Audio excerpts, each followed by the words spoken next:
Тогава в дясно от себе си. Топката стига до Христо Йовов. Хубав финт на Йовов. Какво ще направи капитана на Левски? И удари. Това е гол! Сините повеждат с 1-0 в 40-та минута. Радост по трибуните на националния стадион. Христо Йовов, който реализира много важно попадение във вратата на Литекс. Ето, че е на път да измъкне своя отбор и в тази среща. От нищото дойде това попадение за отбора на Левски. Блестящо изпълнение на Христо Йовов. Левски ЦСКА 1-0. В много важен момент от двубоя сините повеждат в резултата.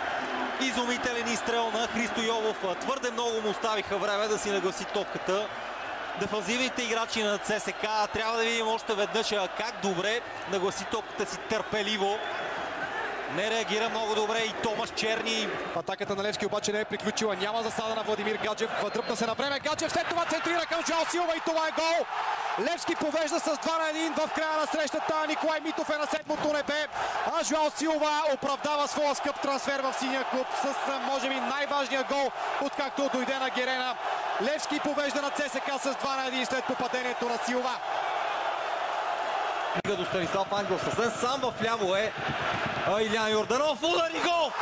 Гол на Станислав Ангелов. Левски може би ще грабне титлата. Невероятна развъзка на този дуел. Уважаеми зрители, виждате какво става по трибуните. Левски нанася своя удар във втората минута.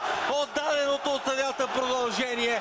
Едва ли и такава драма сме си очаквали, че ще се случи, но Левски е на път да изтръгне титлата от ръцете на Кирил Домусчиев и на всички в Лудогорец.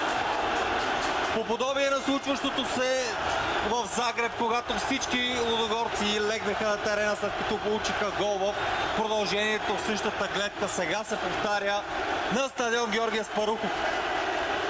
Ето го положението, ето го удара на Станислав Ангелов. Имаше рикошет, струва ми се, Базил де Карвалио.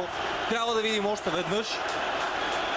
Но по-скоро Базил де Карвалио отклони тази топ.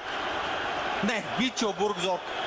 Резервата Мичел Бургзорг с това докосване, което може да косва защитата на титлата за неговия отбор. Невероятно, но в трети важен матч Левски печели, може би в дадено.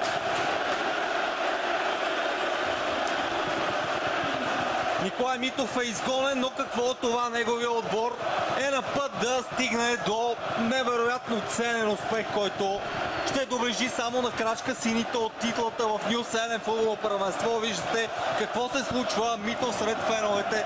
Самият той не може да повярва на това.